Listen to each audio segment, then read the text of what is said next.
demek emeklerim boşa, sana katlandım ne gerek. Çekile değil ne desek, ben eşek sen kelebek. Rengarenk kanatlarının altında saklanan şeytanmış pilli bebek. Geceler uykusuz günlerdir yazdığım bu şarkı zarsa ömre bedel. Üzülmüyorum artık, her gün kafam başka güzel. Evet özlüyorum fakat bundan sonra hayat aşka özel, sansasyonel.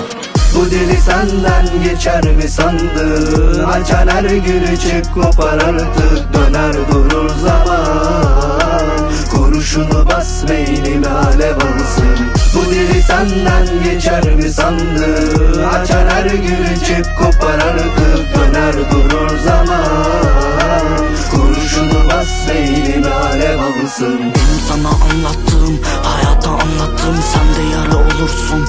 Durmadan kanattım, damardan damlattım, ruhumdan bağlattım. Bu da senin şarkın ama kendim anlattım. Her şeyim senin, senin olmayanlar benim. Benim derdim sende değil, senden istediklerim var. Düşün taşın, karar ver ve kararsız sana ver. Biraz bana ver, yani boşa gitmesin o seneler. Bu deli senden geçer mi sandın? Açar her gülü çık kopar artık, döner durur zaman. Kurşunu bas beynime alev alsın. Bu deli senden geçer mi sandın? Açar her gülü çık kopar artık, döner durur zaman.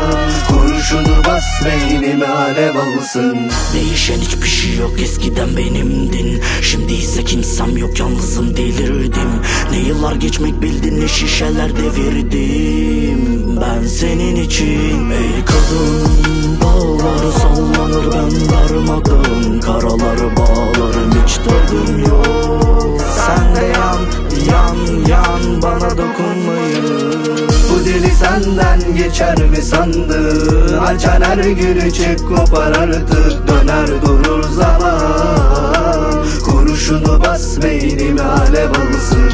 Bu deli senden geçer mi sandın? Açan her gülü çık kopar artık, döner durur zaman.